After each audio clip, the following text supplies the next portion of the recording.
During the day, Graham Jones's grain sheds in Tullamore in central New South Wales seem normal enough. A bounce-back harvest following years of drought means he has almost 3,000 tonnes of wheat in storage. But at night time, the mice move in.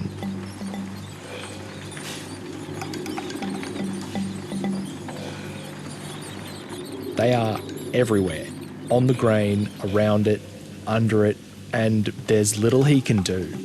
Because we had such a good seasons, we were full to the brim everywhere, and we put hay in front of the sheds to hold the excess grain in, get that extra couple of loads in. When the mouse came, we thought they'd go, and they didn't, and they just bred and bred. And yeah, that's why it looks as bad as what it does. The mice arrived around February and haven't shown any signs of leaving. Mice can give birth to a litter of up to 10 offspring every 20 days, and they can fall pregnant as soon as they've given birth. They can reach near plague proportions before farmers are even aware of a problem. Just over it. Just, yeah, like everyone else, just the smell, the stench, you never get used to it.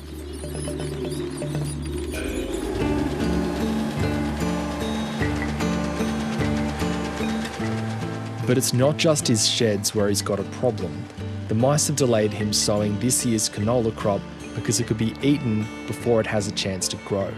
There are no silos in the area for economic reasons, and grain bagged and stored outside his sheds is also not safe. So his priority is to remove all the possible food sources for the mice plague. He's selling his grain earlier than he planned, forcing him to enter the market at a lower value than he'd hoped for.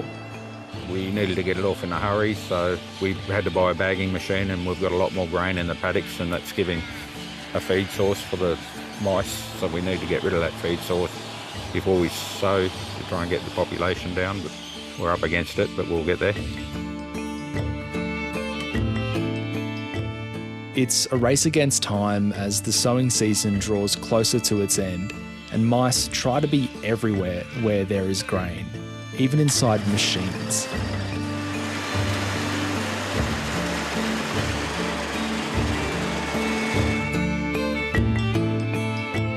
He's coping the best he can. Yeah, coming home and finding them, just got to look away. Ignore, focus on the positives, I guess.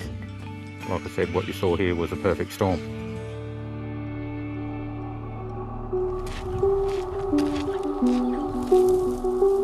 Further north, on Adam McRae's farm near the town of Coonamble, mice have eaten his future.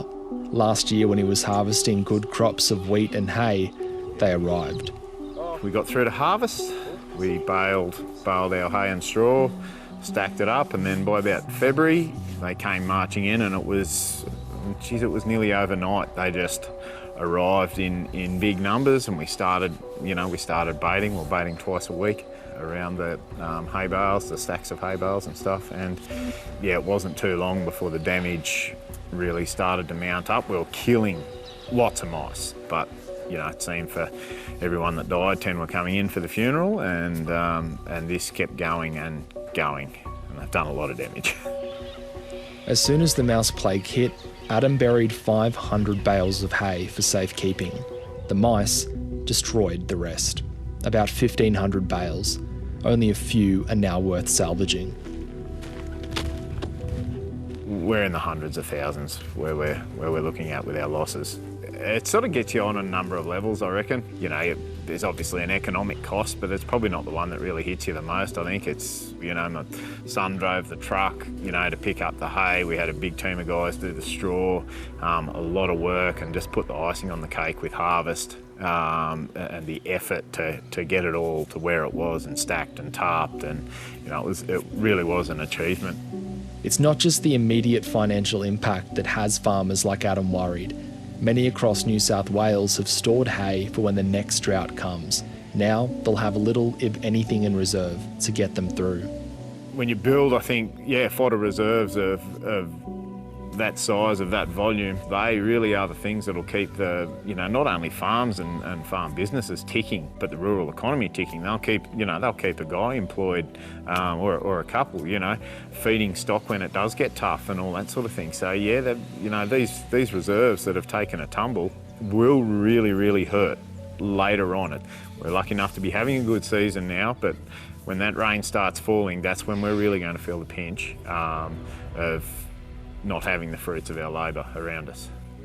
We've tried to prepare for drought and really think we've done a pretty good job, and pretty much happy for the next drought to run at us, really, with the job that a lot of people have done. And there are just so many people that, if we weren't having a reasonable year right now, we'd be worried straight away, and that's not good.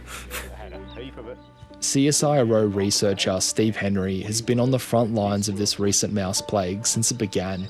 He's visiting affected farmers like Adam to understand what happened, assess the extent of mouse damage, talk about what they can do now, and also how they can better prepare for next time. In one farm not far from here, we know of a haystack that contained 3,000 bales that was completely contaminated, and so the farmers were only left with the option of burning that hay. That was a $120,000 loss on one farm. One of the things we're concerned about now is the rate of overwinter survival. So if we get a high level of overwinter survival of mice, then if conditions are favourable next spring, then they'll start breeding early from a high population base, and that leads to a very rapid rate of increase. Steve Henry says this ongoing mouse plague is a once-in-a-decade event. It's erupted across large parts of Australia.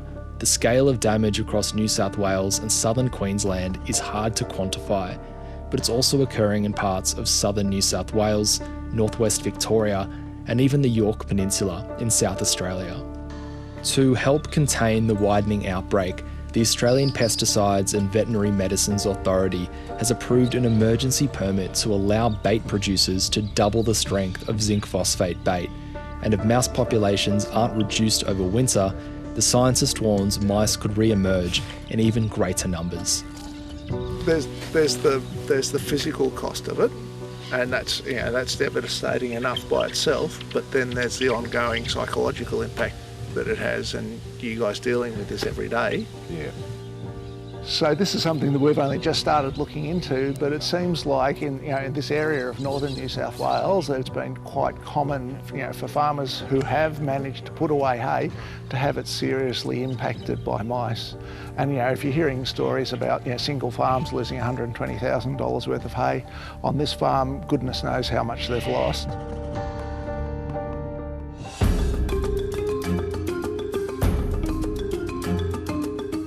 Further south, near the town of Parkes, farmer Rob McGregor says he thought he'd avoided the worst of the mice following a wet start to the sowing season.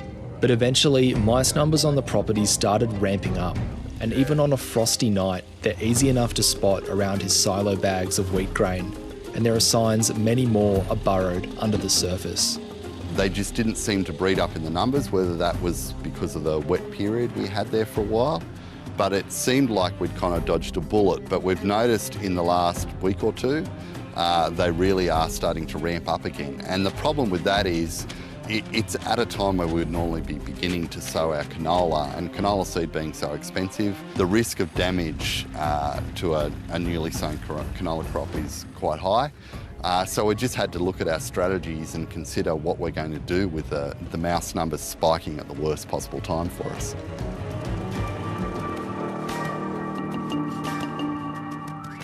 The mice have delayed Rob from sowing canola, but after working on some land that was once teeming with mice, he's ready to put a wheat crop in before it's too late.